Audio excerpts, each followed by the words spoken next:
Amidst the newspaper coverage of the devastating Indian Ocean tsunami of December 26, 2004, there was a remarkable photo of a baby hippo snuggling against a giant tortoise.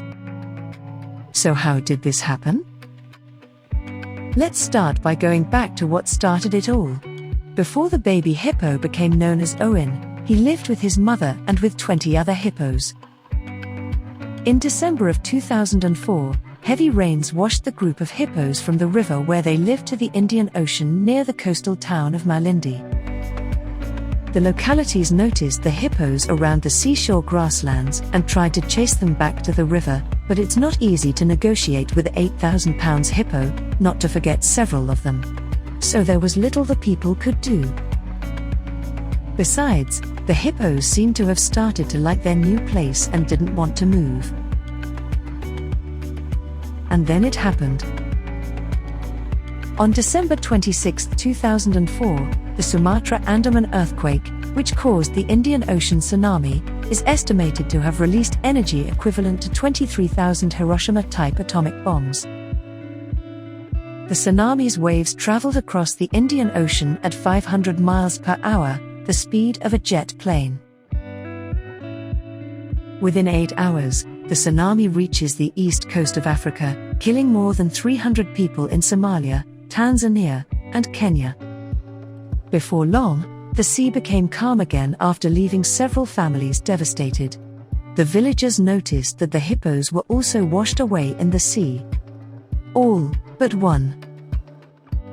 The villagers noticed one baby hippo without his mother, stranded in the sand and coral reef. Tired and frightened, he was unable to reach the shore on his own. As villagers began to gather and tried to help get the baby hippo out, he was getting more frightened and wouldn't accept their help. Eventually a brave visitor named Owen helped to bring the baby hippo ashore and to safety. Hence the baby hippo was named Owen. 600-pound baby hippo Owen was taken to the LA park. Once at the park, the officials chose the part of the park that had a pond and a mud wallow and plants.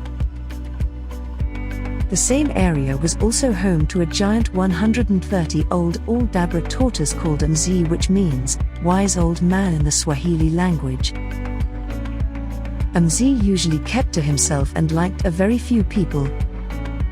No one could have guessed how Mzee's life was about to change.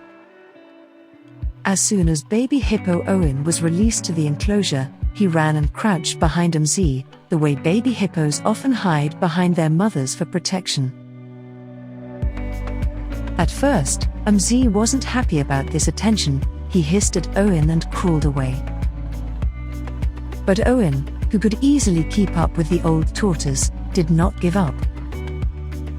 By the next day, the park officials noticed something they couldn't believe their eyes. Owen was snuggled up against Mzee, and Mzee didn't mind it at all. The next couple of days went by Owen following Mzee, and Mzee trying to crawl away. But when sometimes Owen walked away, Mzee would follow.